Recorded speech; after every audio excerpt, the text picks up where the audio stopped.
is when you're involved in school, even for something subject as difficult as tonight's subject is, your children are going to do that much better in school because they know you're here. They know you're worried, but they know you're here and you care. So for our families, welcome. And I'd like to introduce a few people tonight that are here. I know that we have, number one, we have board members that are in the audience tonight. I want to also just thank our board members, even if they're not. If we have board members, if they would please stand so they can be recognized. We have our president, Diana Koloff, our vice president, January Kerr, Chris Tice, Stephanie Bittis, Susan LaMontagne, Alex Kriegsman, and Susan Schaefer. I want to thank them for their hard work in such a challenging thing.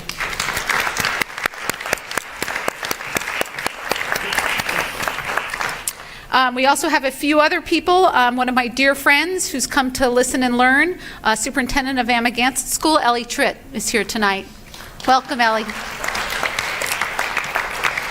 We also have our school guards that work so hard and are here to listen and learn, and that's John Ali, Steve McLaughlin, and Mr. Dick Licata. Thank you so much. We have our school administrators, Brittany Carriero, our middle school assistant principal, Michael Guinan, our high school assistant principal, Betty Reynosos, our elementary school assistant principal, Eric Bramoff, our athletic director and wellness director, Barbara Beckermus, our director of pupil personnel, and Phil Kenter, our school business administrator. Thank you so much. And for our panel tonight, I have Mr. Lee Mandel. He's the CEO of Interlogic Solutions, who's been our consultant over the last 5 years, helping us along the way. A.J. McGuire, our Sag Harbor Village Chief of Police, who we could not do what we do without his help. Fred Thiel, our Assemblyman. Bridges Fleming of our Suffolk County Legislature. Jeff Nichols, our middle school, high school principal. Matt Malone, our elementary school principal. Scott Fisher, our director of technology. And Marcus De Silva, our buildings and grounds. Thank you so much for helping us here.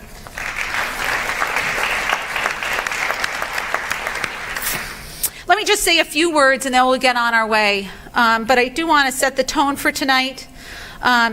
With the tragic moments in Florida, we feel deeply for those families, but it does raise our desire to keep our children ever so safe. Leave us looking for vulnerabilities and ways to strengthen our beautiful community in any way possible to keep our children safer. As I stated in the letter that went home earlier last week, although Sag Harbor Schools is a very special child-centered place, we are not blinded to the fact that, like these other communities, we too are vulnerable. That if bad things can happen in those places, bad things can happen here. Tonight, we will be sharing so much about what we have done and what we're doing to keep our schools safe. But when I was preparing for this meeting, I thought so much about being a young mother of 4. They are now all happy, they're successful, and as I said, I can sigh with relief because I look in the rearview mirror. I am not doing what all of you are doing now. But I hope that I might help you understand about what it means about coming together in terms of safety as parents with a short story. In 1981, I was attending Florida State University, and I went swimming, as I did almost every night, at the campus university complex. One night I was entering and I recognized a fellow classmate from the genetics class that I found impossibly hard. I could have looked the other way, being a very shy person, but I had to know if she thought the class was as really hard as I thought the class was. I made eye contact, smiled, and said, okay, I have to know. Do you think that genetics class is really hard? And I thought, oh, and I am a really shy person. I get nervous every time I talk.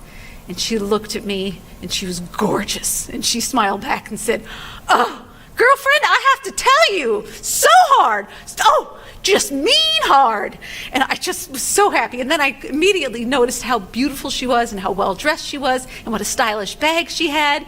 And we just started talking and relating on every level on our way in through the complex. And I loved how she rolled her eyes and said, hell yes, to almost every single thing I said. And she said, now you're a Northerner. And I said, and what gave that away? So she let me know that she thought that that class could ruin her GPA as well as mine. And so I also knew I had a nerd on my hands. So she dropped off all of her things, including a very cool handbag that I admired, and we laughed about the fact that as genetically wired as we were, we now had to part ways because I had to go to my locker where it was, because you always go back to your same locker, and she had to go to her locker where it was. And I got done with my workout and returned to my gym locker as I saw a woman appear that was older, about my age, well-dressed. And she entered the locker room appearing as if she had lost something. She moved over to my classmates' area, and I couldn't believe it when she picked up my classmate's bag. My heart started to pound as if there had been a mistake. I spoke up and said, "Excuse me, there must be a mistake. That's my classmate's bag." The woman looked right at me and said, "No, this is my bag." I was a very young college student and not built for confronting a 50-plus-year-old woman, but I thought of the lovely laughter of my classmate that I had just had this bonding moment with. I said, "No, that's my classmate's bag, and she's going to be right back." The woman dropped the bag and stormed away. I was shaking from my first confrontation. My classmate returned, and I shared with her what had happened.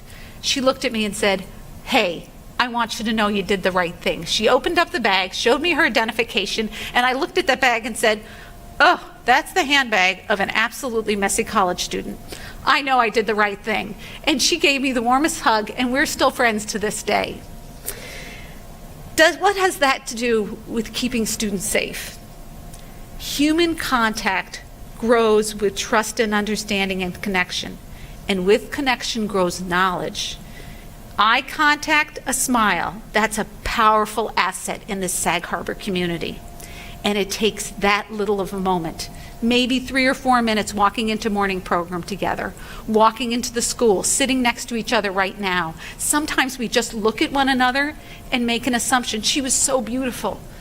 I was so unbelievably awkward, but I had to know, being a geek, if she thought that class was hard. And little did I know, she just thought it was the most interesting thing to finally have a Northerner as a friend.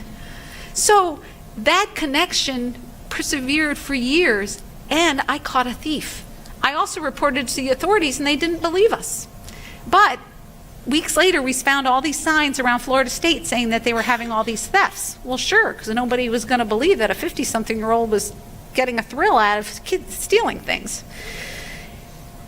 Also, the message there is to be vigilant in the kindest possible way. If you feel in your heart that something's off, tell the right person. Tell Matt, tell Jeff, tell AJ, tell myself. It's okay. Your gut feelings are really, really important to us. It may be the last puzzle piece we need to fit something together.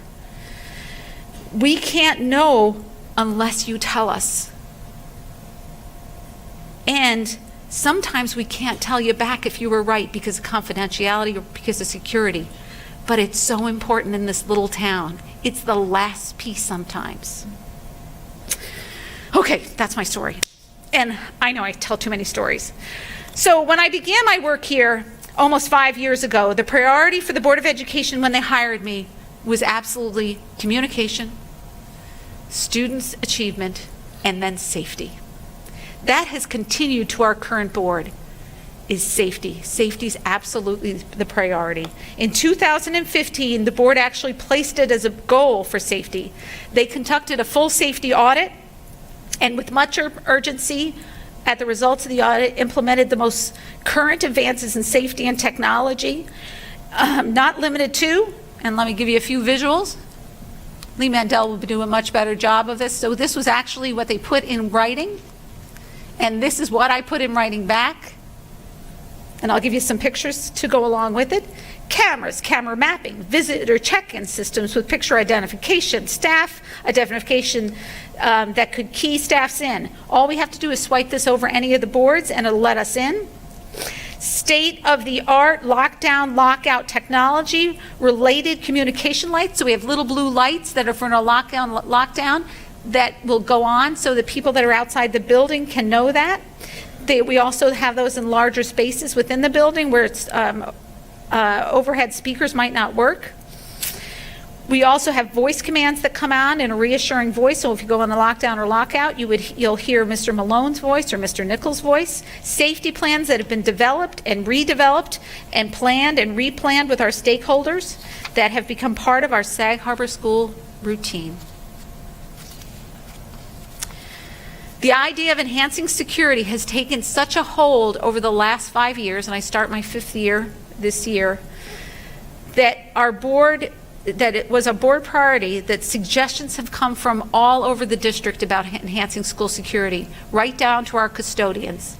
They were at my 2nd year here, our custodians were like, in other districts, you can tell who the custodians are because they all have the same shirts. I said, well, then we're getting everybody the same shirts. So when you walk around our district, you know who our technology people are, you know who our custodians are, and it's a $25 shirt. But how reassuring is it to our children that they know who they can go to ask for help because they all have the same shirts? And if you're new to this district, you know who they are, including Kathy Carlozzi, who's insisted on having those shirts as well. Darn it, and you deserve them. Now, Chief McGuire will remind me that our building level safety plans are confidential for a very important reason. So there will be things we cannot share tonight. But I am proud of the hard work, the teamwork that went into building, practicing, and refining those plans over the years. Are they perfect? No, and you're going to let us know that tonight. You're going to let us know that there's parts that are not perfect. But refining those plans is what will make them even better.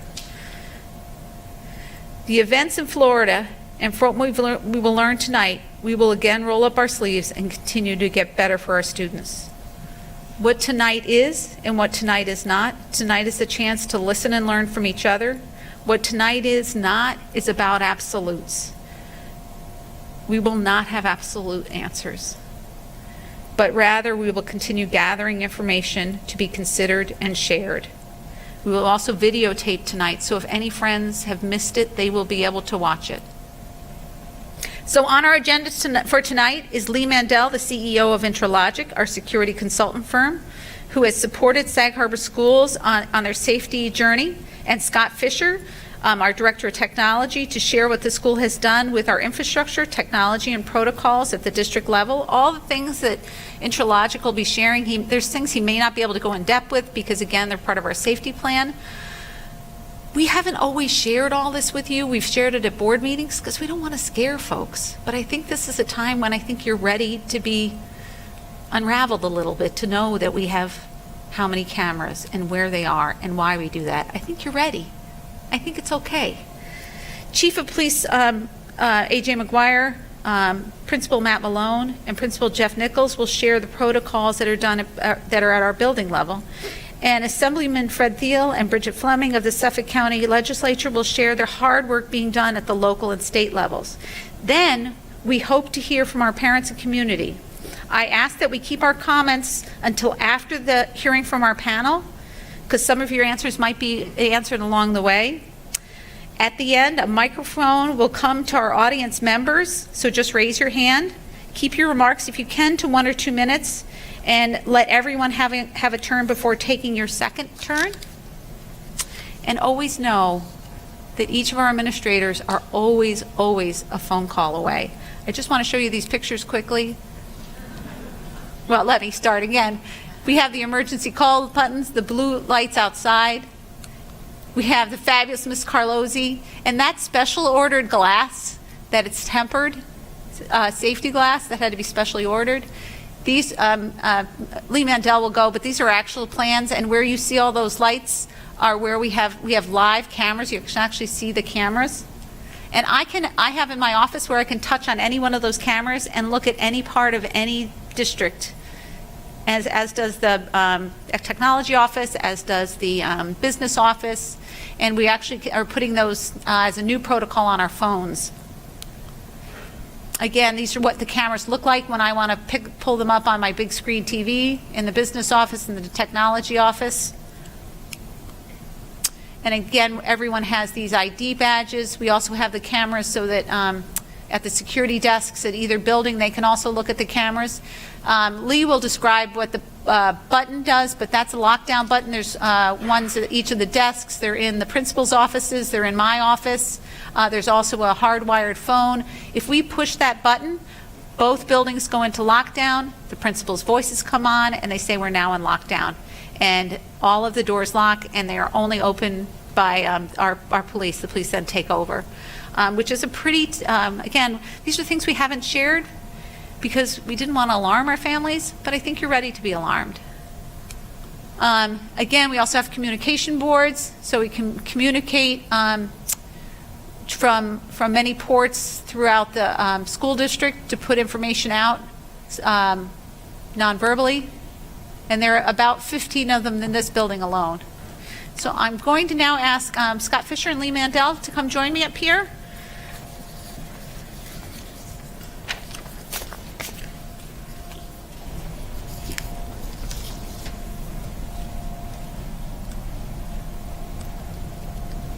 Lee also is with us up at New York State Department, with our New York State Department of Education, and with the superintendents this weekend as well.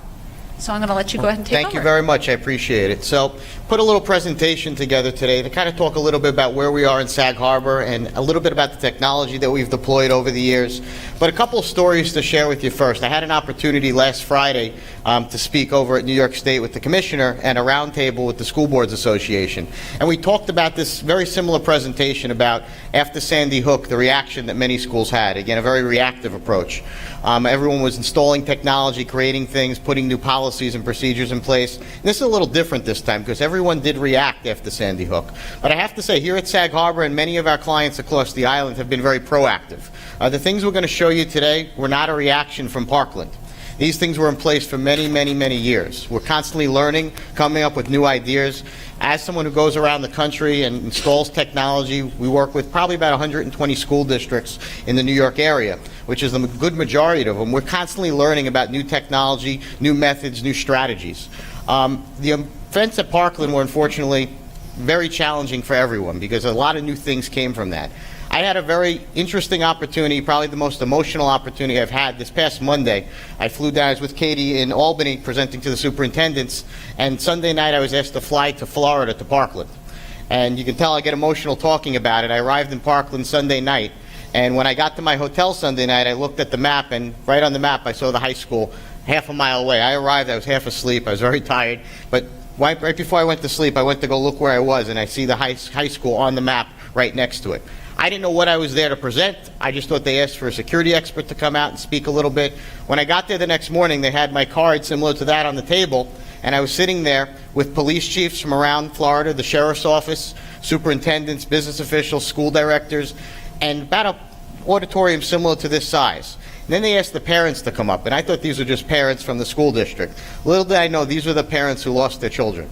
I was not emotionally prepared for that. I'm still not emotionally prepared for it. And they all went up one at a time and talked about it. And it was then more than ever that I realized how important this topic is and how important it is to do these board meetings and these presentations. And it really makes me realize how serious everything that we do really is and how important it is. So we're happy to be supporting the district. I'm happy that your district has been so proactive in the past. And when we presented this in Florida, it should be known that they wish they have technology like this. They're yearning for this. They don't have the same resources that we have here in New York between our smart bond and our funding sources. They're just now doing these changes and making these changes. So again, we are definitely advanced. We're way ahead of the outside states, but I think there's always more we can be doing, and that's what we're going to talk a little bit about today. So just a little bit of an overview about who we are, what we do. Intralogic's been in business since 2004. I do own the company. Like I said, we're about 150 school districts that we work with. Some small districts, some large districts. In Florida, we work with large ones like Miami-Dade School District, Pinellas County. Very different than here, where we have one school district with one superintendent for 2 or 3 buildings. They have 300-400 buildings. It's a lot harder to get things done in Florida. We have a very strong advantage here working with Suffolk County and Nassau County to get things accomplished. Our client base is all school districts, and all the work that we've done here is done by our employees full-time.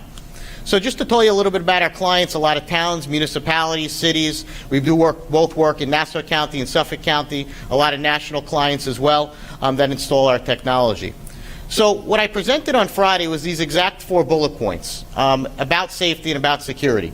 Because when I presented on Monday to the parents, we talked about the multi-prong approach. All the technology that Intralogic can put in is not going to prevent what happened.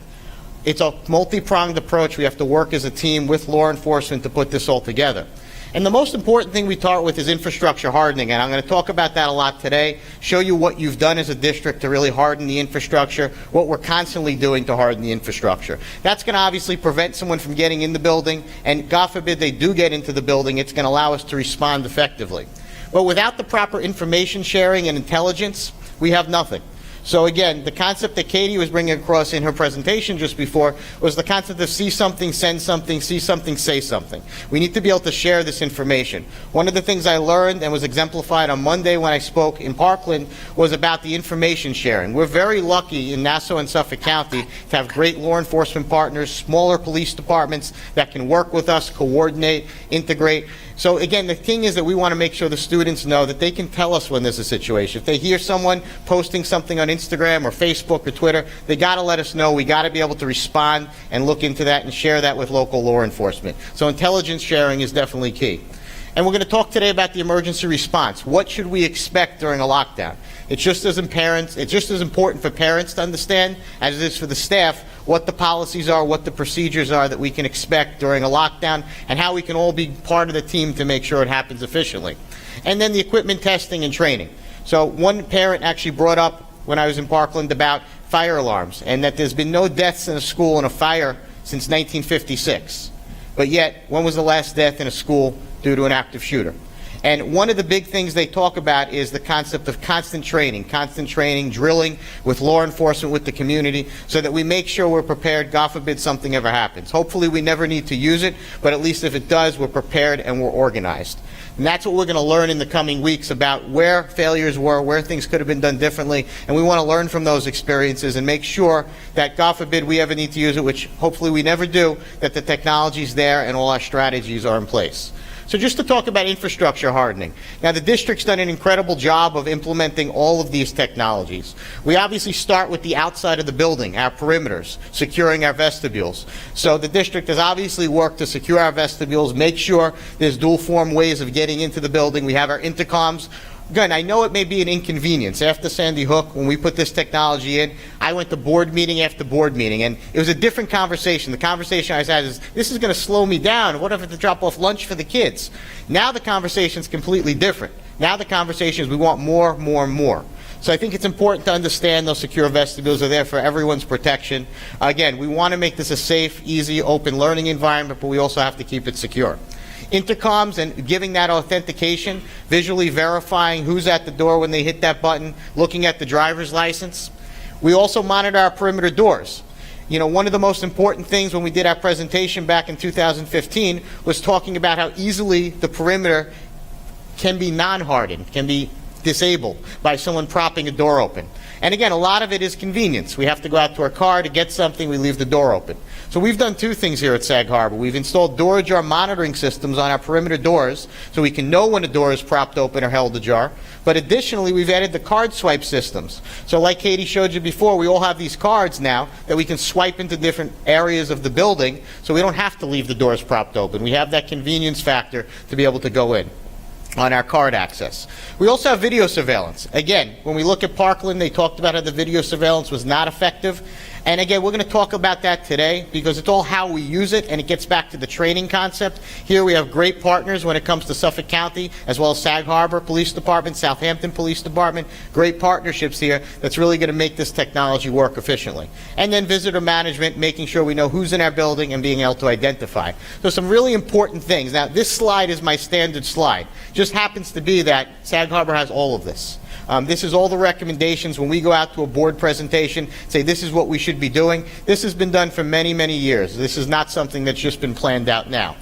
When it comes to information sharing, there's some great applications that are out there that I recommend. Again, New York State has released something called the See Something, Send Something app. It's a free app that you can download, and if you do see anything, you can anonymously report that. So whether you're looking on Facebook and you see something someone post something about a gun or a fight event or something like that, you can quickly screenshot that and send it.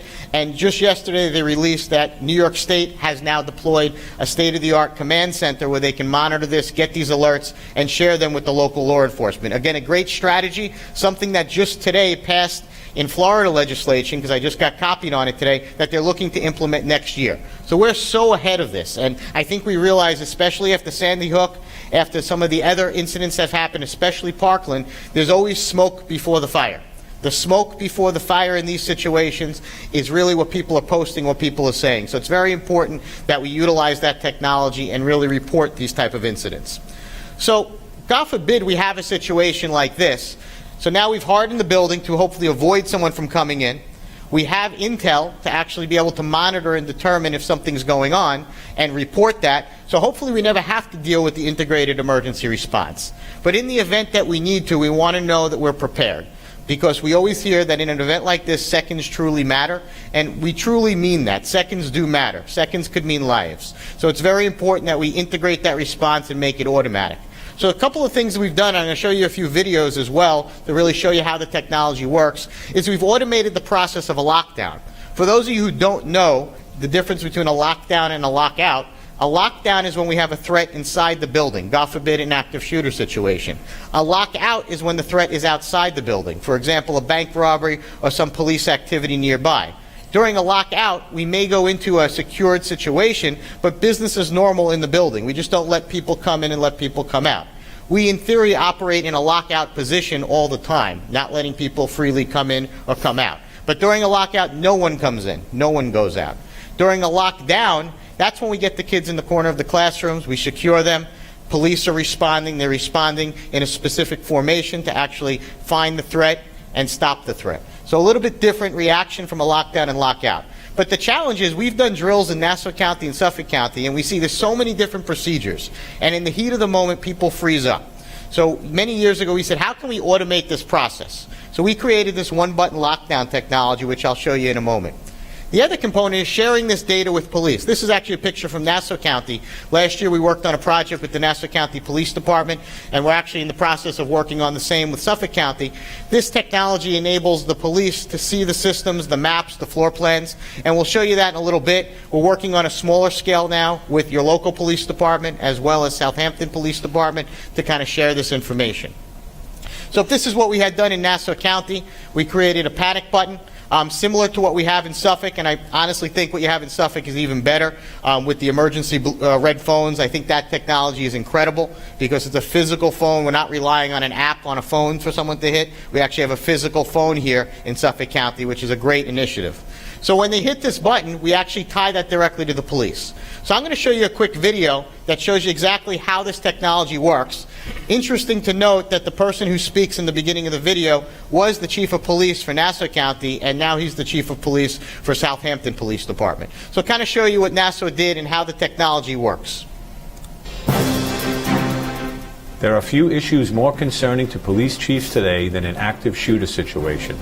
The Nassau County Police Department has partnered with Intralogic Solutions to create an alert domain awareness system, Nassau County ADIS. ADIS provides an immediate alert to 911 and real-time situational awareness critical to managing active shooter events and other life-threatening situations. So we're here at the Nassau County 911 Center testing out the Nassau County Alert and Domain Awareness Platform. This system was designed by Nassau County with partnership of Intralogic to really bring speed in responding to an active shooter situation. The Nassau County Alert and Domain Awareness Program has a panic button provided by RAVE that upon being activated will immediately pop up live floor plans and interactive cameras of the particular asset or school in question. The entity profile automatically pops up on the dispatcher's workstation so they can see critical information pertaining to the school district where the panic button was hit from. The cameras are active. We're going to switch over to that side of the building. Information about the caller immediately comes up on the dispatcher's workstation so they can ascertain what the situation is. The dispatcher has full command and control of the cameras and door locks from within a facility in real time. The dispatcher can relay real-time information to the first responders and guide them through the facility at any time. He just walked into room 121. Using the electronic and digital floor plans, we're easily able to guide a first responder through the building. We're easily able to look at the room numbers, the labels, the critical assets. We can even see what a classroom looks like by looking at static and panoramic pictures that the school or facility provides to the first responders. It really helps the first responders get on the scene quickly and safely and guide them to the building to really ensure that there's a prompt response during an active shooter situation. So now this technology is only used in the event that we have an emergency. The police department's not looking to watch the cameras. They can't just go popping in and looking, and I'm sure the chief will attest they have much more important things to do. But in the event of an emergency, we want to make sure the floor plans, the cameras are available to law enforcement so they can see it in real time. The great news is last night, for those of you who follow politics, this was actually in front of the Suffolk County legislation, and they approved that donation in Suffolk County. So we're hoping that this technology will be here soon as well. So very excited about that as well. What we have today is our automated lockdown system. So like I had spoken about, we never know when the lockdown is going to happen, where the lockdown is going to happen. So the blue button that Katie showed you in her prior slide, those are installed in several locations around the building. They actually have a cover that goes over them, so we don't have to worry about someone falsely hitting that button.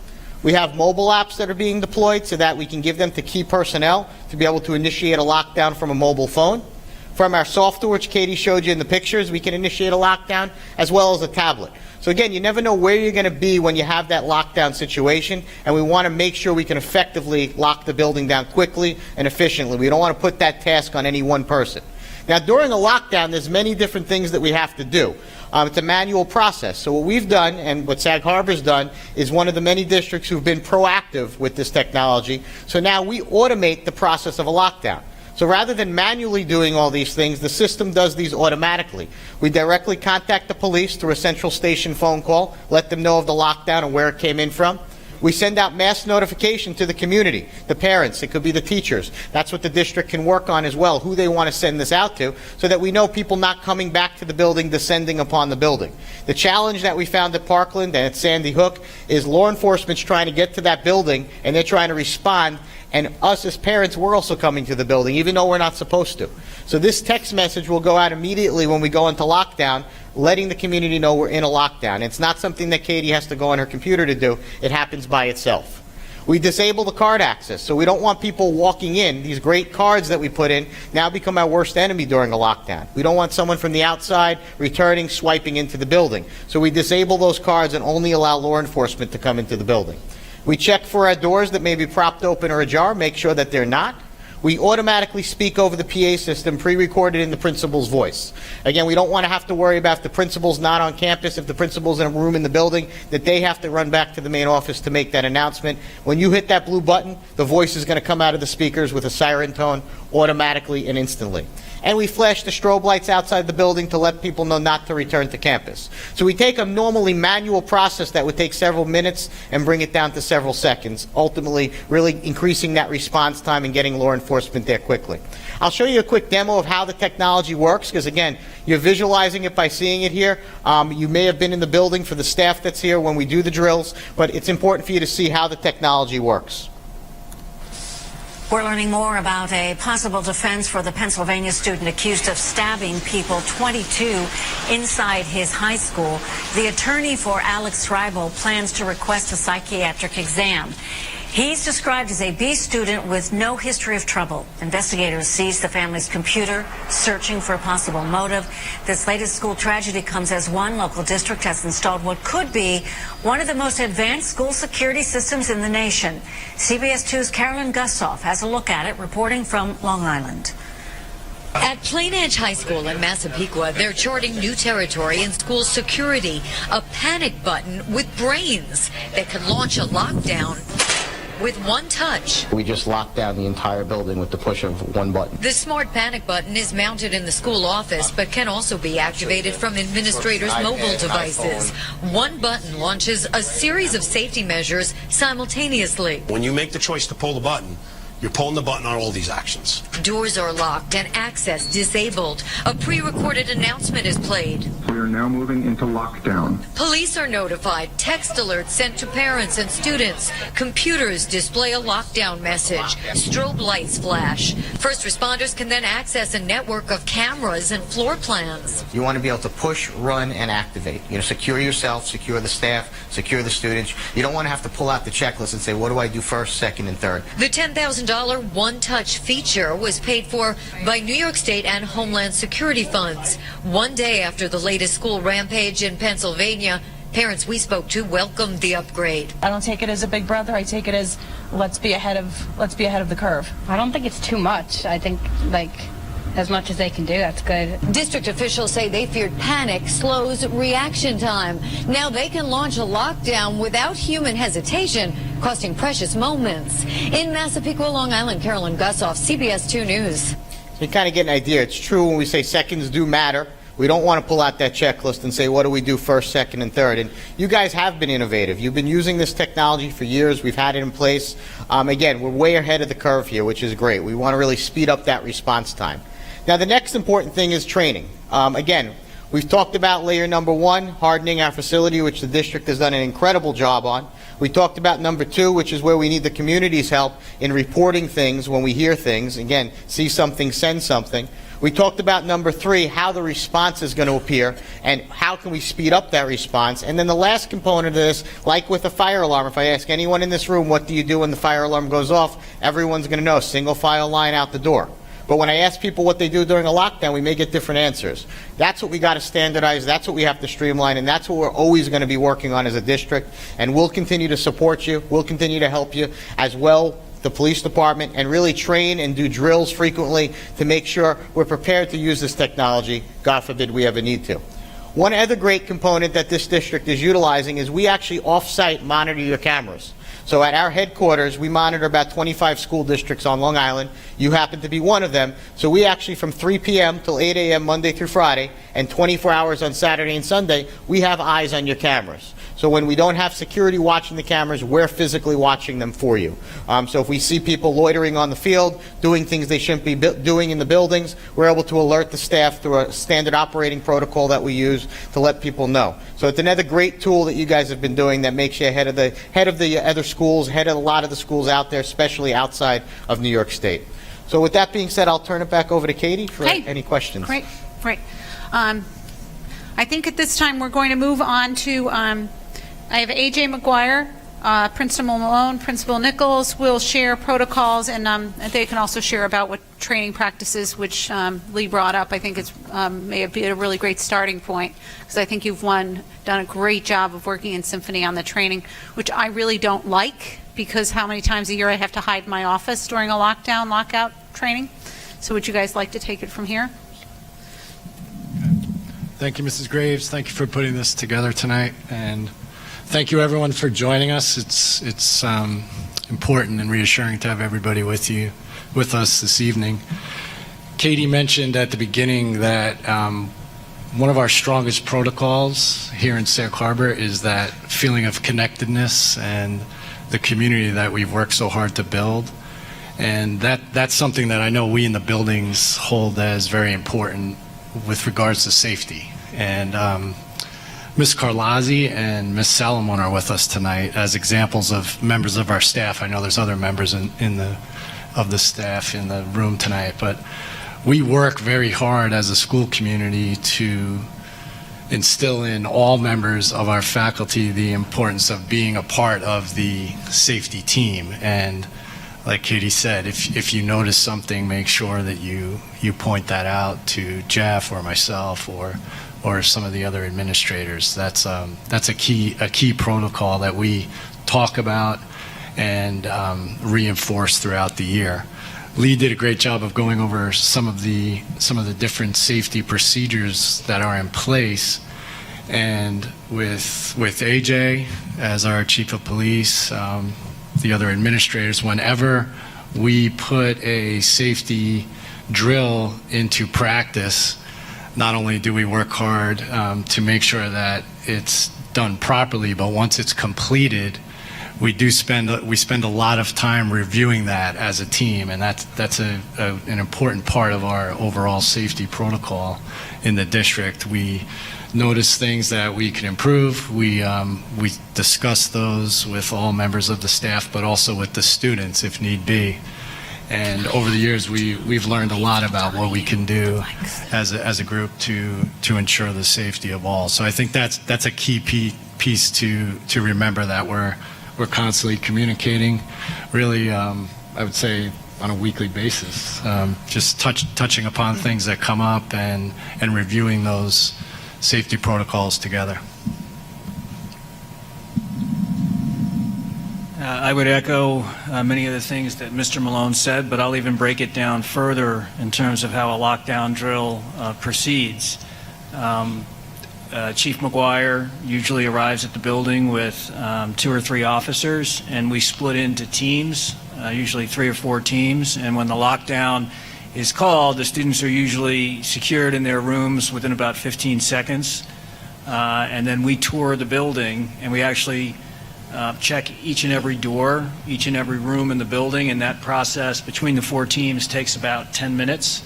And then following all the rooms being checked, we come back to my office, we notify the students that the lockdown is over, and then we spend about 10 or 15 minutes reviewing what went well and what we need to address to do a better job.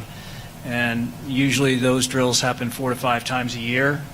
And Chief McGuire and Chief Fabiano, prior to Chief McGuire arriving, have been very, very cooperative with the schools. So I think we're very, very lucky to have that kind of relationship. And I feel that our students are safe, largely as a result of the relationship we have with the police department. Good evening. I've been chief of police here for a little over 2 years. I have 2 daughters in the school district in this building. In my prior life, I was East Hampton Town police lieutenant. I was there for 18 years. And beginning 2013, after Sandy Hook, unfortunately, we had to go through 5 school districts in the town of East Hampton, and that was my job. So we made sure that we were doing the right thing, the school districts were doing the right thing, our personnel were trained properly, and it's continuing to come here. We've come here, we have a small district, you know, Matt and Jeff and Katie and I and Scott as well. We're here, I speak to them at least once a week on many different issues, but we are not, this is just because we're here tonight, this is not something that we're just bringing up tonight. This is an everyday thing that we don't talk about it every day, but we are thinking about it every day and have been thinking about it in the past. And we just continue to improve. That's about it. Thank you. And then if we can hear from Assemblyman Fred Thiel, who was nice enough to take our visits from the, on Tuesday is lobby day, and all of the East End superintendents paid visits to many offices, including Fred's office, where we bullied him a little bit about all of the needs we wanted, including safety, and he was very welcoming, and I thank you for that. And we also have, and Fred is also a Pearson graduate, and we have Bridget Fleming, who's also a parent. So both are wearing 2 hats tonight. So thank you so much for coming on such short notice. If you could talk about things that we're doing to strengthen on the local level and on the state level, because I know you're working very hard on our behalf. Well, first of all, thank you for inviting all of us to be here tonight, I think it's so important that the school administration engage the community in this discussion. It's of a critical importance. And as you said, I did get to meet with you and other school superintendents in Albany this week, and now I get to be here with you tonight. And all things considered, I'd rather be in Sag Harbor. I often say that the most beautiful sight is Albany in my rearview mirror each week. But the fact of the matter is that, as you stated, I graduated from this school. My parents graduated from this school. My sister and I graduated from this school. My 3 children graduated from this school. And as you mentioned at the outset, this is a different world we live in than certainly when I went to school, and even when my children went to school here, which was my last child graduated about 10 years ago.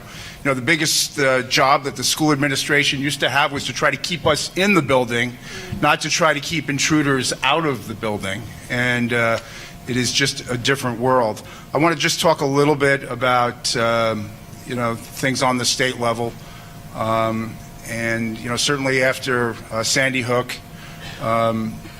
in 2012, the New York State legislature and the governor did pass something called the SAFE Act. It's primarily remembered, I think, as a gun regulation piece of legislation, which it was. but it was also dealt with critical mental health issues. It also dealt with school safety. It set into place, many of the things that local districts are able to do. But just as on the local level, it takes constant vigilance, and you have to update and reevaluate all the time. We need to do that on the state level. And certainly after Parkland, that is an exercise that's going on in the state capitol in Albany, and I think across state capitals across the country, and hopefully in Washington. Right now, we're engaged in the budget process in Albany, as any of you that are involved in the school community are very much aware of. And so, this issue is, in many different ways, is on everybody's agenda. My perspective on this is that the role of the state government and the role of the state legislature should provide the resources that local school districts need to be able to address the particular safety and security issues that they need to address, and to a large degree get out of the way. Don't put strings on those dollars and all sorts of requirements. We should let the decisions be made locally. Just in my assembly district, I represent 20 different school districts, and they range from Wayne-Scott and Sagaponack, literally one-room schoolhouses, to the William Floyd School District, which has almost 10,000 students, and everything in between. The safety and security needs of those districts are quite different and quite diverse. What I think we should be doing here as part of the budget process is to provide additional resources for safety and security, and give local school districts as much discretion to be able to address local needs as possible. The other thing that, in addition to providing funding locally, is school security and school safety expenses and money spent in those resources should be exempt from the tax cap. This is something that should be, you do what you need to do without worrying about an artificial thing like a tax cap. So in the next couple of weeks, we will be hopefully coming to a final budget, and we'll know more about what those resources are. One House budget bills are going to be done next week in Albany, and then we'll try to reach some consensus.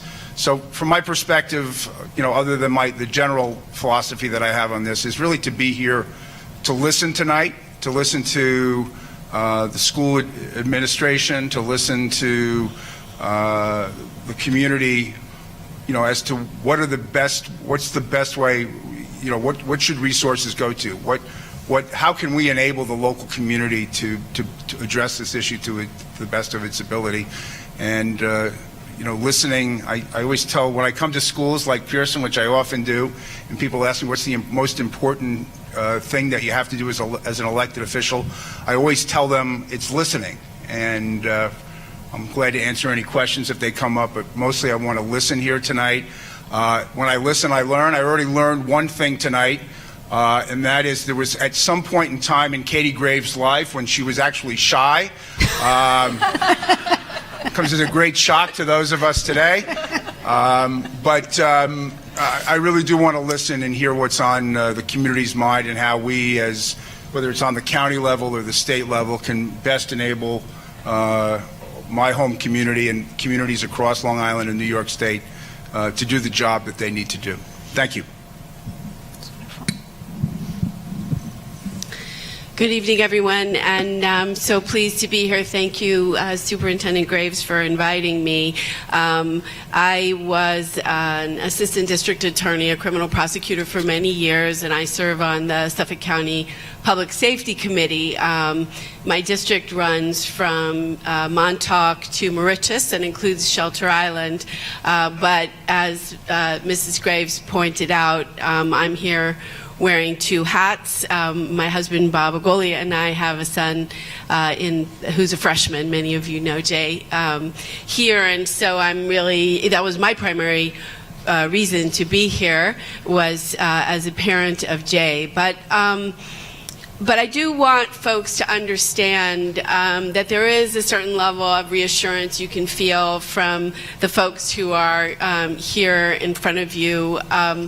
The Public Safety Committee recently had, at the Suffolk County Legislature, recently had a presentation from our Chief of Police, Stuart Cameron. We had to do it in executive session because a lot of the things that are happening in order to keep your children safe, we can't really talk about because we don't want the bad guys to know.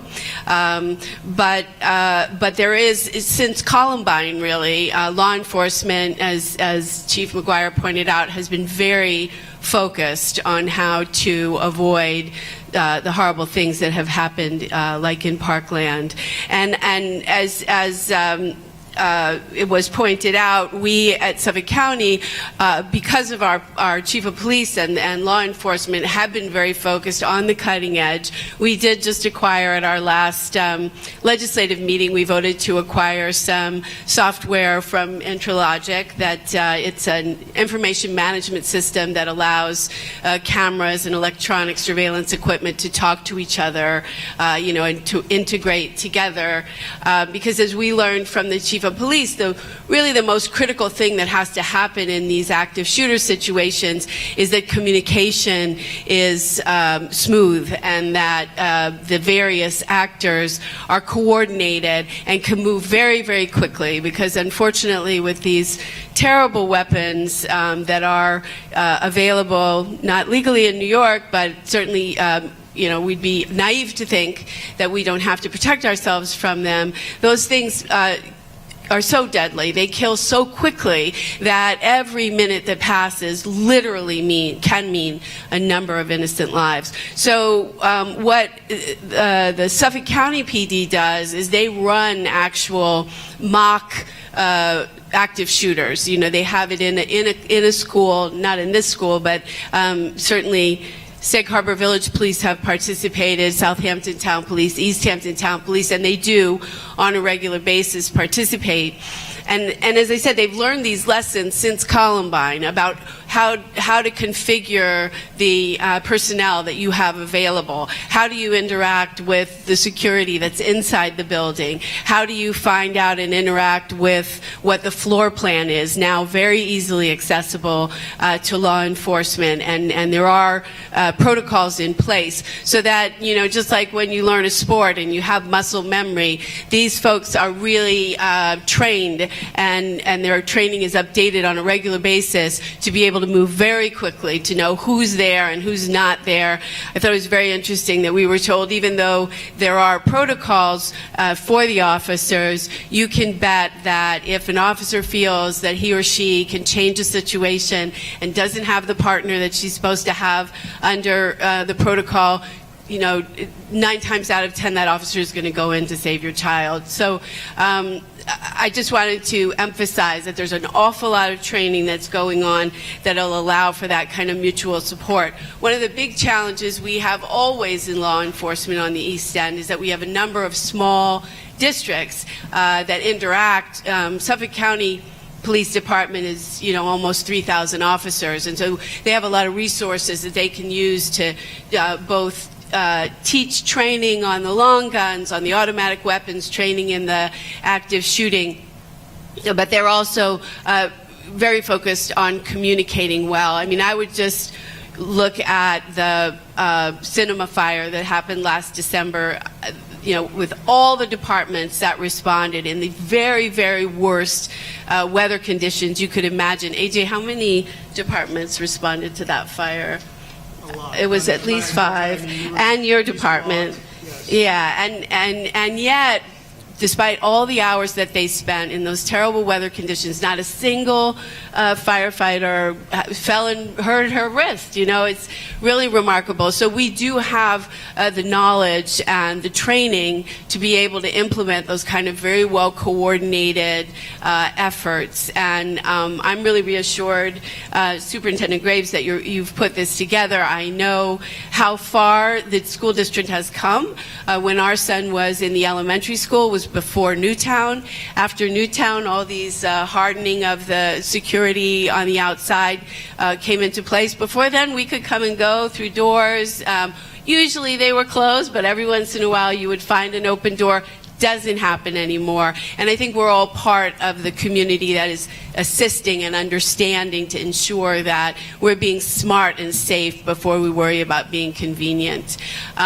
I would put a question out there, finally, as a mom, and that is, I would love to know from the educators, how do we balance the message that we give our children? How do we allow them to live in a way that they're not feeling anxious and frightened, and at the same time take very seriously what they're seeing online and, you know, a potential threat? I think a lot of high schoolers want to think that, you know, they're seeing so much stuff on Instagram and Twitter and what have you. How do they know when something is serious and they need to report it? That's just something I would love to know as a parent without having your kids be, you know, worried and scared all the time. So, but that aside, as a public official, I can certainly assure you that the folks here have the best interests of your children at heart. I feel safe with Jay here, and I really do think we're very, very much at the cutting edge of safety in schools here in Sag Harbor. Thank you, Superintendent. Thank you. Thank you so much. I just also want to recognize Scott Fisher and now Mark DeSilva, who's just come on. Scott, when we showed all of those cameras and all of the security pieces, Scott was, as my husband would lovingly say, I got a good idea. So Scott was at the forefront for the last 4 years of Honey, I Got a Good Idea. He's also the person that I call at 4 o'clock in the morning when we have a snow day or we have a late start, and his wife lovingly calls me Jake from State Farm because I call in the middle of the night. So I really have to give a big shout out because it was his technical expertise that put those pieces in place and made that all happen and made it look effortless. There was one piece that that Lee was talking about. We did not implement the door ajar because we had new administrators. We had so much going on that is actually we're all going to be trained on that this week, is the door ajar, because we felt like we did have so much security and we had so many eyes on the children, but things have changed. So we had made that decision. We meet as a cabinet every single week. People don't always are aware of how we communicate as a cabinet, but every administrator that we have, our assistant principals, our principals, technology, our athletic director, we meet every single week. And we go what we call around the table. And one of the topics that's always around the table every single week is security, is technology, and is training, so that we can make it look easy. And it's not. It's not. So now we're going to give over the floor, and I have our assistant principal, Michael Guinan, and Ms. Brittany Carriero, that are going to be working with our which I'm probably going to be terrible if I try and turn them on, and there'll probably be feedback if you do it right next to each other. And we're going to, anybody still remember the Phil Donahue show? And come on, somebody, please, dear God, somebody. Thank you. Yeah. So we're going to do this Phil Donahue style, so you don't have to get up, and they're going to come to you so you can stay in your seat. But if you have a question, a concern, a thought, if you would, and if you would say your name, because we're all going to get to know each other better, right? So that would be great. So if you could. Okay. I'm Diane Gitto, and I have 2 daughters at Pearson in middle school. And I appreciate everything that everyone has said here tonight, and I appreciate the technology that you guys are implementing.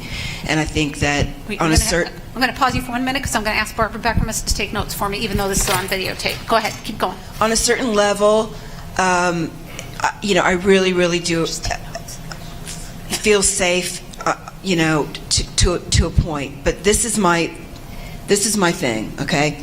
This is a dose of daily reality for a parent in Sag Harbor, okay? I walk up to the school to bring my daughter her lunch, and there is not a soul in sight. There's not a police car. There is absolutely no evidence of any kind of interception. And all this is fine and good, but it implies that there is already an active shooter in the building when you're going on lockdown and you're doing lockdown drills. You know, in your presentation, you had a shooter crouching around corners with a handgun. And that's not the way it works nowadays. The way it works nowadays is they have AR-15s, and they blow the front of a building out, and they go to town, and they're in the building killing children in the hallways before you're on lockdown. So I want to know what is going on outside the building. There are certain things that I expect from you guys, and that is when I drop my children off at school, that they are protected from within the building, and they are protected from without the building.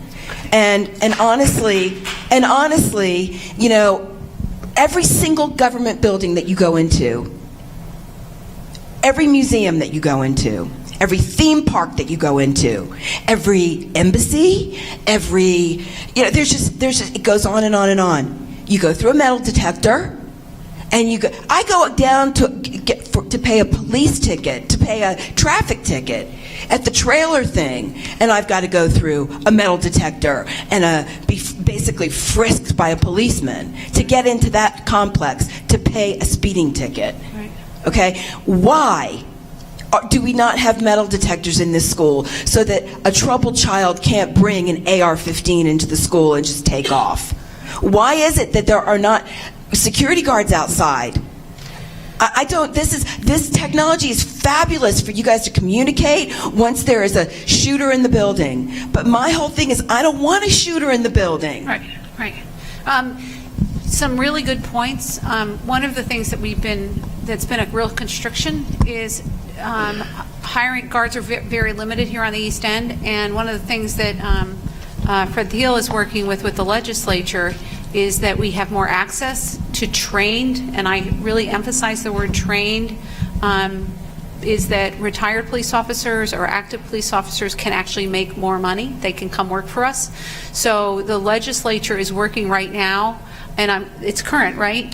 Can you speak to that, Fred? Yeah, I could speak to that a little bit. You know, whether it's a school resource officer or if you wanted to hire additional security.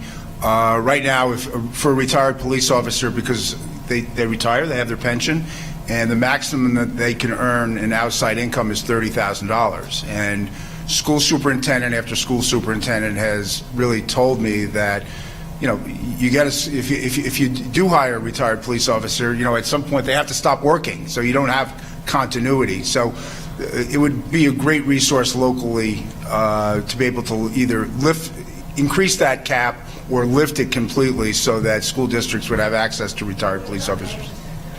Right. Well, we're just doing one question at a time. Yeah, I'll take the state legislative question. I'll turn the other one back. So. And that metal detectors is something that we're listening and hearing for tonight. We want to hear it. There are school districts that have them. You know, at my former district, we wanted everybody that came into the building. There are metal detectors that's a real possibility and something that we're going to ponder. And I hear you. I hear you, because it's been so lovely what we had when I first came here, that you could walk in any single door. That was lovely to me, but I was like, but we're not going to have that anymore, because I came from a different world and we're not doing that anymore. So metal detectors is a possibility. But back to the security guards, we are competing with a lot of beautiful, beautiful homes that are not populated all winter, and they take them, and they've used up their $30,000, and they're simply not interested. We just have people that are incredibly loyal, and they use up that $30,000, and it's done. So the legislature is hearing our cry, and I think we're going to get a win on this one. I think it's going, and I think it's because we're so loud, and that's something we're going to take back and because I hear you on that. Yeah. And the metal detectors, that's something that we're going to look at very carefully. Phil Donahue's. I guess my question to the guy is, the Parkland shooter pushed a fire alarm. What is this school saying to the teachers and the children when they hear a fire alarm? Isn't their first instinct to go out into the hallways?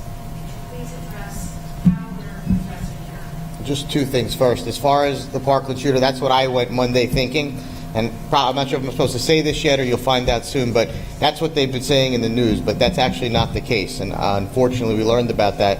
It was the smoke from the weapon that triggered the fire alarm to go off, not the pull station. Like in Columbine situation, it was a pull station that was pulled. But again, when you're dealing with the pull stations and you're dealing with the lockdown, a lockdown procedure supersedes any sort of fire situation. So if there is a fire in the building and a lockdown is pulled right after that, its rule is to get back in the classroom because we are in a lockdown, which does supersede unless there's an immediate threat. And possibly the police department or someone else can talk further about that, but that is the rule of thumb. And I think AG can talk about this. Once you're in a lockdown, we hand the building over to the authorities at that point. Where the school's not in charge, and I'm trying not to give away, you get mad at me because I give away parts of our safety plan because I'm a mom, but I'm not supposed to give away parts of our safety plan, but I can say that when we go into lockdown, we hand the building over to the authorities because they're the experts on this. And actually, Katie can't even get back in the building once that lockdown button is pressed. I have a key. We have other keys, swipe keys that we can get in, that we are the only ones who are allowed in that building, and the only one who can give access to the building is us.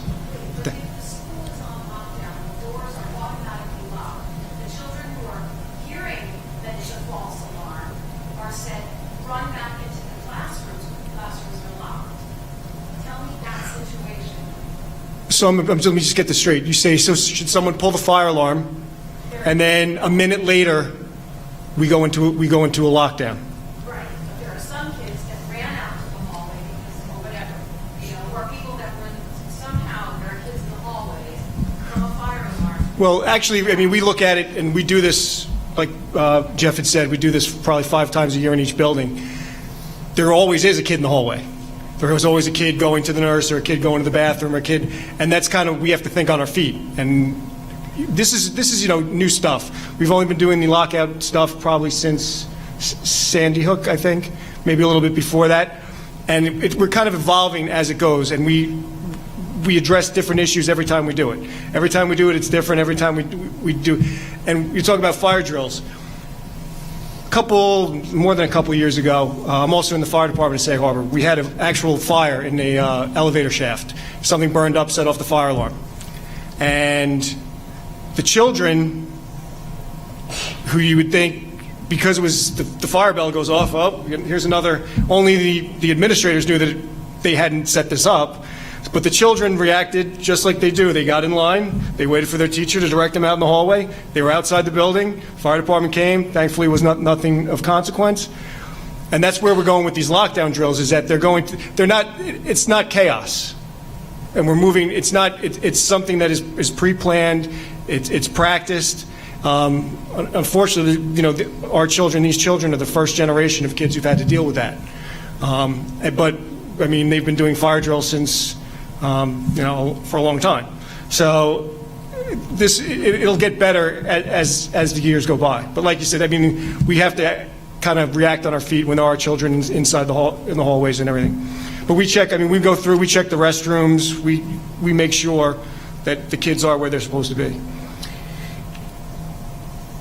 Can you also talk about the single point of entry for entering the school and exiting the school?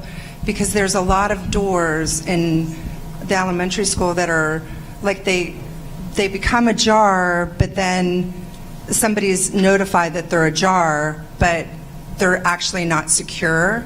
Because as this woman was saying, an AK-15 or whatever it is could easily sneak in as that door is open. So there's just, I feel like we really need to move to the single point of entry and exit, which is what all the schools are talking about, what the FBI is talking about. It's like the new way of like directing in and directing out. And we don't really have that. And it really scares me. I watched this morning, I went into the school, 2 doors were open while I was standing there. So it's something that needs to be addressed. Do you want to? Can Interlogic talk about it? Yeah, sure. I mean, I think single point entry is a great idea. I think there's definitely a lot of challenges. It's more of a policy and procedure question, which I'm sure the principal could probably answer best, but I do agree it is logical to try to do that. But when you look at some of these situations, you typically find that the bad guy's not always coming in through the front door, like you mentioned. He's coming in through a door that may be propped open or held ajar. So I think it's important policy procedure to make sure the perimeter doors are kept locked. Obviously, when you have the buses coming out in the morning, everyone's coming in through that single area, that's when we have more staff paying attention to the area to see who's coming in. But I do agree with you, a single point entry is definitely helpful, and maybe you guys can talk about your procedures that you have right now. Wait, can I have, Lee, can you give her another point of information, though, is what we have with our cameras is when the door ajar, which is an app on our phone for all the administrators, when that door is left ajar, we actually get a screenshot of what that door looks like because we have so many. Can you I'm aware of that, but I okay, also all know right. that you have to send a physical person to lock it. right. So what I'm talking about is a better door that can actually be closed, like a push button close the door, rather than sending somebody, because it takes time for a person to physically get there. And if somebody has a gun, that's a problem. I agree with you. I think making sure your perimeter doors are kept locked. Like I said, the first thing is hardening, and we don't want an easy path for someone to get in. So I think the single point entry, great idea. Automating the process of keeping the doors locked. Again, if we limit where people are coming in and out of the building as much as we can, the door should never be open anyway. We have some schools that are putting sirens on some doors to make sure that people don't open those doors, and that's something we can look into for doors that should never be kept open. So there's lots of different things you can do with that. And there is mechanisms you can have, like you have on doors for concerts that snap it right. And are we moving to that? Is that what we're going to be doing? Well, again, we'll be meeting and taking that in. I think the goal, like Katie says, to document all your ideas, some of which we've talked about, some of which we haven't, like the metal detectors. That's the one that I'm jotting down in my head already. As you know, bulletproof glazing. These are all things that definitely should be jotted down and talked about and looked into. And hopefully with... We got to give everybody a chance. Got to give everybody a chance. I promise I'll come back. I promise. Okay. Hi, I'm Lori Marsden. I have 2 children in this building. The technology bit is really important, and I'm glad that there's all of these things in place and other things are being considered.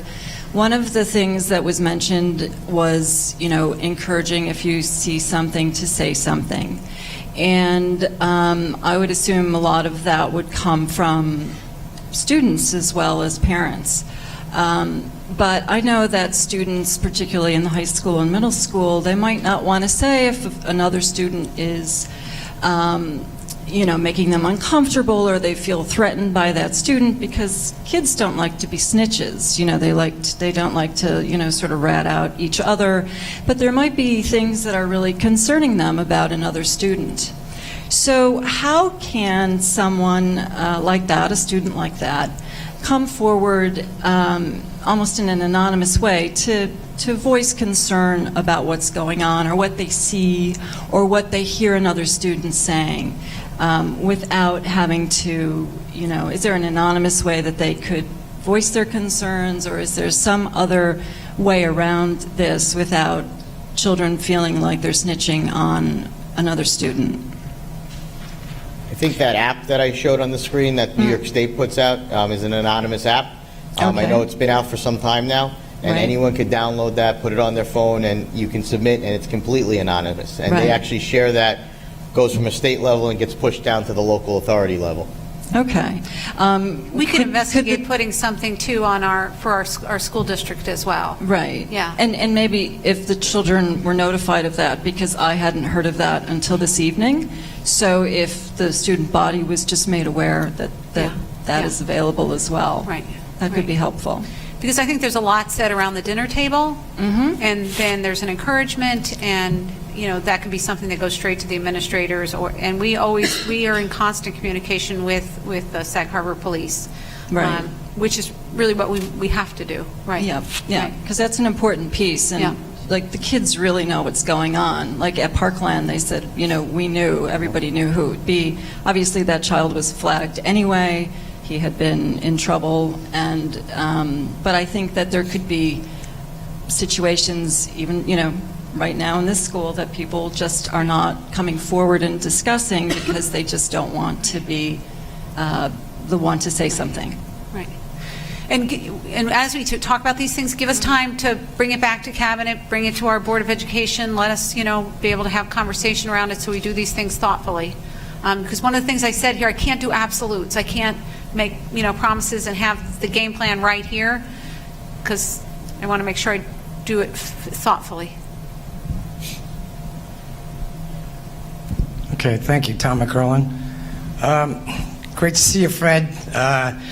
I came to school today to see my grandson on the stage, and Mr. Malone was here, and it was, I wanted to sneak in so he didn't see us. And they were playing out in front, out in the yard. And he's sixth generation in my family to be in this school. And like, I put, how many kids did I put through this school? I put in, 5. And I have one who was a freshman, and I thought it was going to be all done, and then I had these things called grandkids. So I'm a lifer. I'm a Sag Harbor lifer, native, live, born, raised, going to die right here, I guess. But I was really interested in what you presented. I can't remember your name, so I just really appreciate it. And the day that happened at Parkland, my daughter's a first-year student at Micah in Baltimore, and she was texting back and forth with her cousin, who was in the closet at Parkland School. And we didn't find out about it until we were boarding the plane to leave the country. So it does hit close to home. I'm not going to go off topic too much. A lot of it's security, but these kids do have to go outside.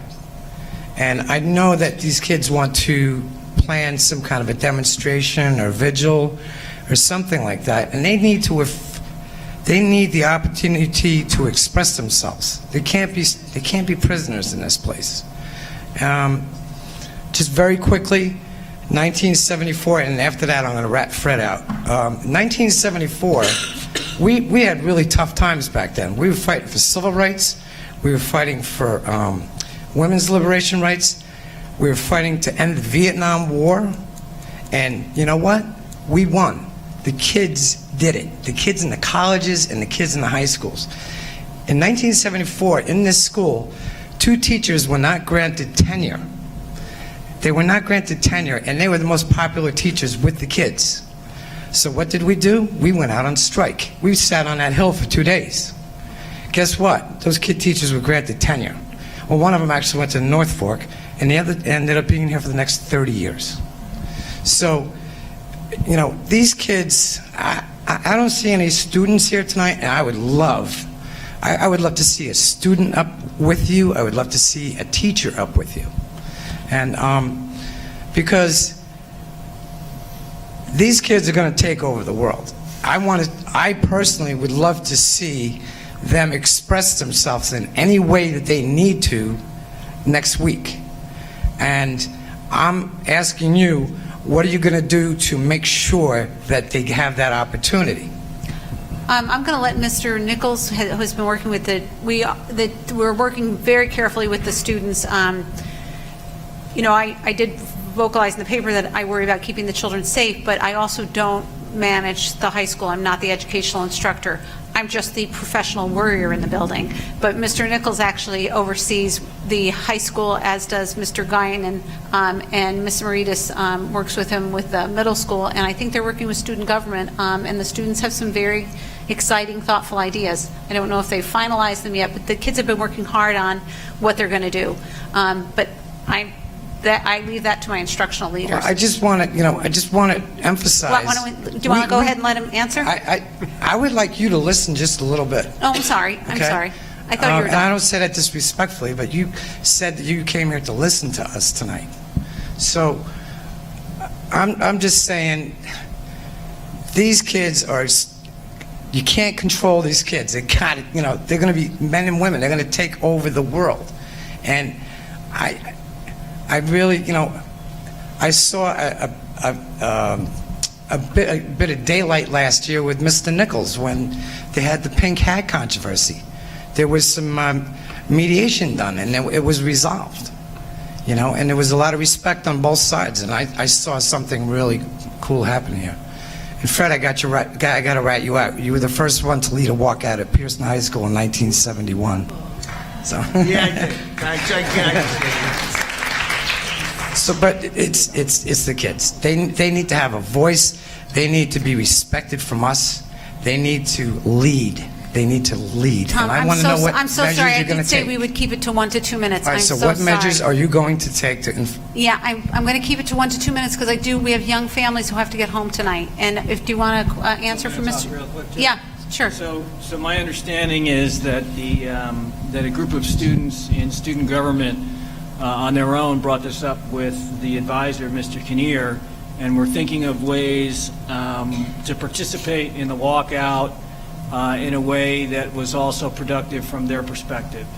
And I listened to them at a PTSA meeting, I think it was last week, where they summarized their tentative thoughts, and there were about 3 or 4 ideas that they were considering.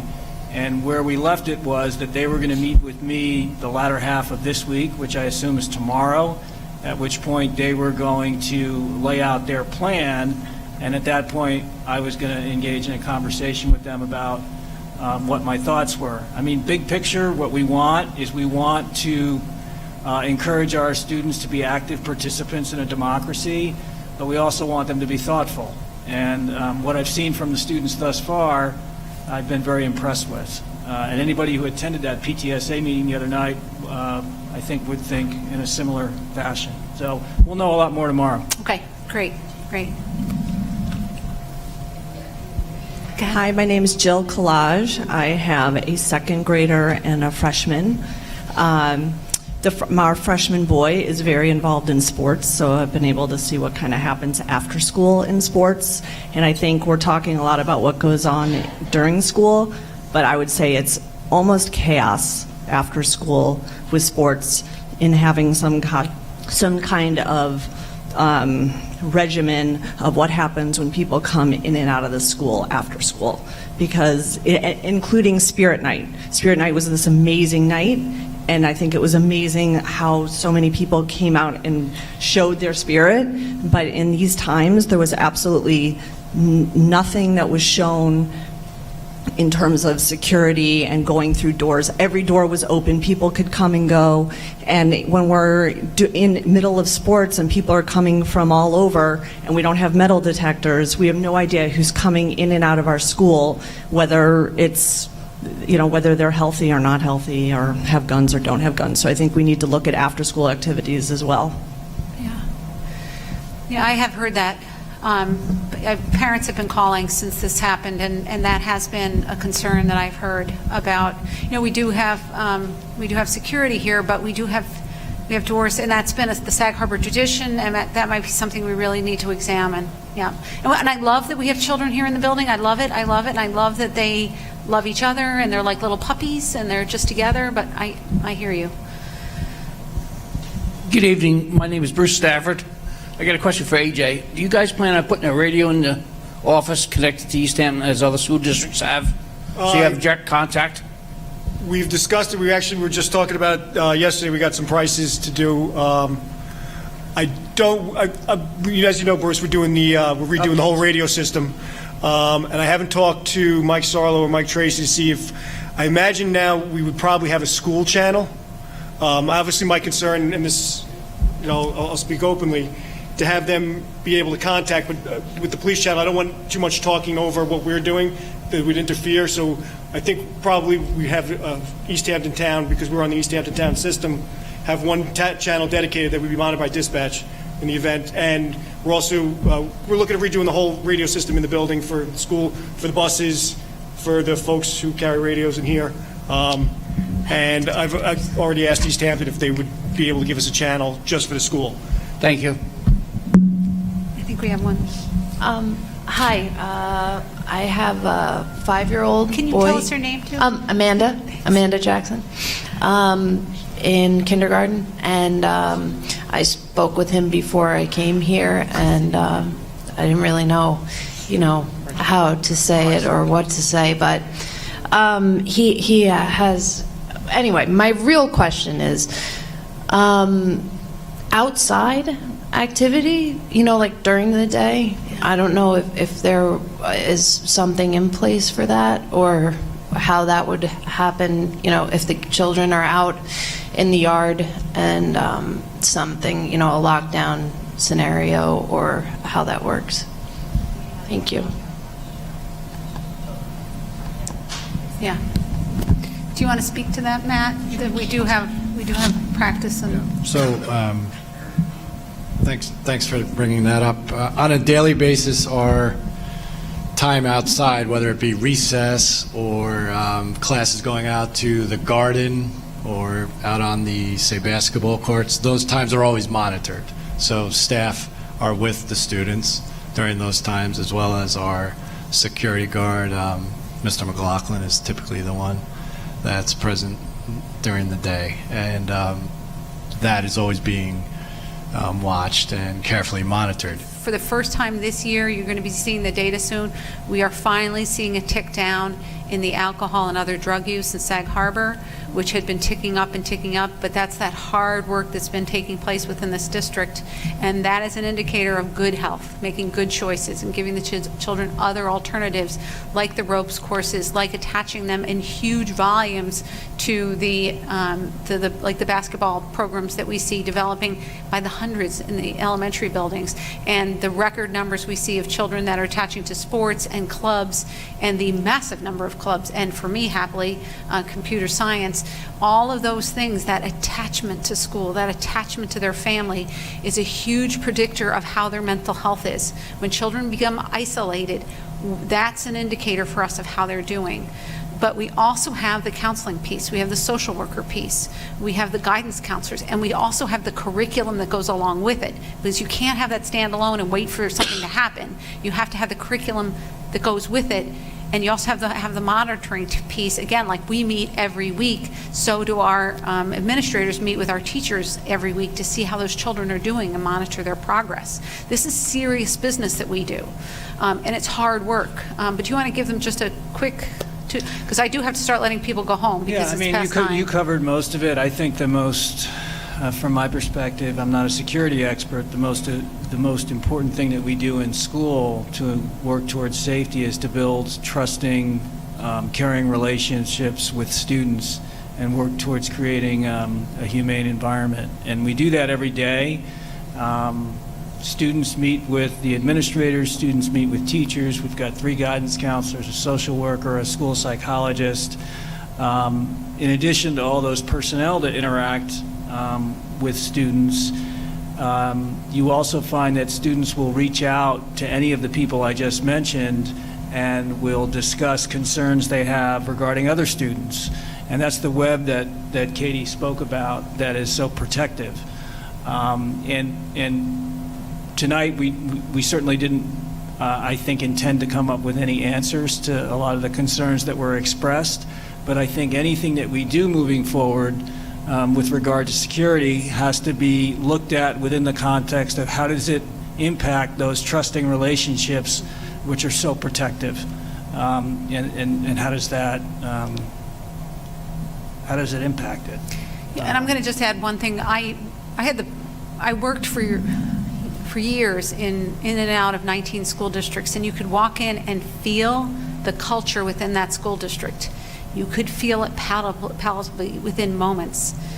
When you walk into either of these school buildings, you feel the culture and climate. It's something we're doing really right. And you don't do that alone as administrators or teachers. You do that in partnership with your parents. And that, I can't give you any solid, absolute answers, but I can tell you one thing right now, and it's you sitting here. I told you that the first time, we started this evening. What you're doing right as parents is you're here and you're spending a lot of time here and you're sharing very candidly here, and your children are going to know that. And that's part of that relationship, and that's part of that climate and culture that keeps children safe, so that they will, when they see a peer struggling, they tell me, and I'm their superintendent, that they're worried. So if they're sharing with me and I spend most of my time with paperwork, then you're darn right that they're going to tell other people. So I'm not giving you an absolute that this is the safest place in the world, but it's the best I've ever seen. And I've been at this 32 years. This is the best I've ever seen.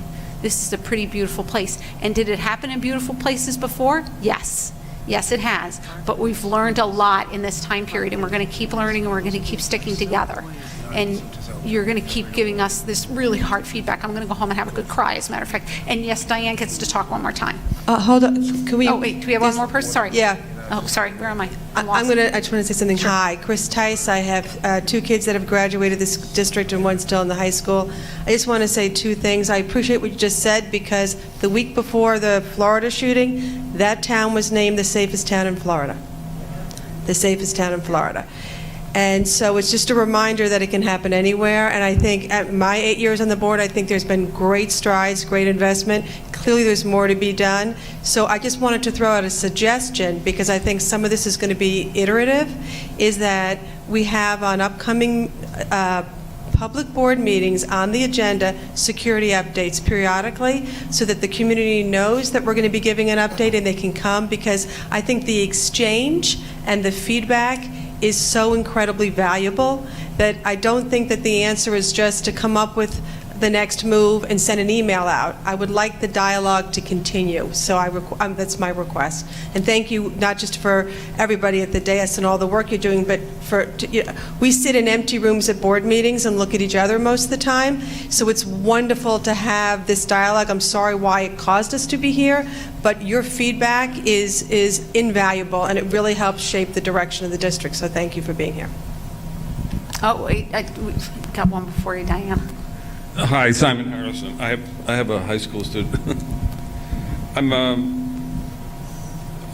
very concerned about the emphasis on see something, say something, because I think it somehow implies that the kids are more responsible than they should be. And I appreciate the fact that a lot of the people up here have kids in the school district or have, but I think it's important to for the adults in the room to counter that message that we're responsible for their safety, and they are not, and they should feel safe. And certainly I feel much safer having come here and hearing some of the things that are happening, with the school, and especially some of the things that we don't know about.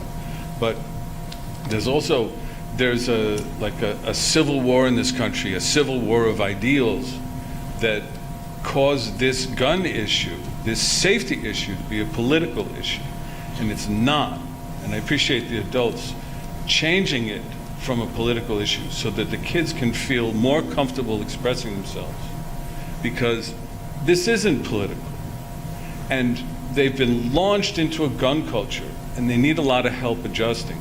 And we need help adjusting too, because this is probably not going to change overnight, but the kids aren't responsible. Yeah, thanks.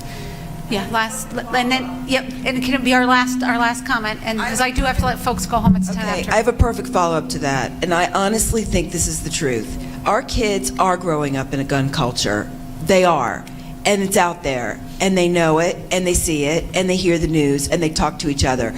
I agree, we have to worry about their mental health in light of all the protections that we have to install around them. But I can guarantee you that not only my 2 daughters, but all of their friends would feel so much more protected if there was a metal detector. They would feel so much more protected if they looked outside and there was somebody standing there at that door. This thing with morning program, they are sitting ducks. You guys, it's a sitting duck situation. And, I heard her ask, what do we do if somebody gets in? Well, you know what? It's too late then. But it can be intercepted if there's somebody outside that's armed, that is there and vigilant. And that's my whole thing, is just, this technology is all great and it's fine, and I'm all for it, because when an emergency happens and they slip through the cracks, then that's how we're going to address it. But we've got to get to the shooter before he gets in the building. Thank you. Thanks. I want to end the night. First of all, thank you all for coming. Sorry, that's okay. It's okay. Sandy Kroll. I just want to say Sandy that, is our last speaker for the night. Okay, I'm the last one. Hold on to that mic. Period, and the subject is me. I just want to say, on a serious note, I just spent the last 2 weeks in Florida, up and down the coast, where it was a very raw, sensitive situation in all the different counties that I was at. And the thing that was most reassuring to the parents was communication. One school district had 3 copycat phone calls in less than 4 days. And those parents were receiving text messages on an hourly basis to tell them that their children were safe. They didn't talk about metal detectors. They didn't talk about guns in Florida, which is, as we know, a state that has them a lot. They brought kids together in conferences and meetings and discussed bullying and the outcry of why a child would do something like that and what they could do to attempt to help children that they feel are those type of children that are targeted with bullying and how to assist them. And I think that's something that we don't do enough of here. And I just want to share that experience. The phone calls that went through that home that I was at was probably 25 in the course of 3 days. And to be a parent to live through that and say they didn't send their children to school for 4 days. So I think communication is key, and we should learn that, number one. We shouldn't wait 10 days to hear from us. We should be on it really quick, that we are actively protecting our children. My second part of this conversation is doors. It's nobody's fault. This building was built in 1900. We've had 15 additions, and everybody has to have an egress. Somebody has to work on entrance and exiting and putting garbage pails and leaving those doors open for students, athletes, coaches, parents to attend sporting events, plays, et cetera, et cetera. That has to be addressed. Number two, there's plenty of money in that budget that we need to have physical human beings, not computers, walking through our hallways, interacting with our children, seeing what's going on. You need to increase the security personnel or monitors in this building that work with our kids, that interact, that can speak to kids, that kids can trust. They don't care about a camera. I think that's really important. And last but not least, I want to say that we as parents have a responsibility to take responsibility for our own children and talk to them at the dinner table and have those conversations. And like Ms. Graves said, present it to whoever it needs to go to. And I want to end with, please make sure that those women and men who sit at those desks are trained on a regular basis on how to defend themselves and how to protect themselves and our children. Thank you all for being here tonight, and I hope as a country we can begin to heal and make a difference in the next generation's life. Some of you who go home tonight, thank you, Sandy. Some of you who go home tonight are a little like I am, and I am an introvert. So you're gonna go home and you're gonna think, and you're gonna be, oh, I wish I said that, or I'm not that brave. I don't pick up a microphone. It's Kay Graves at Sag Harbor Schools.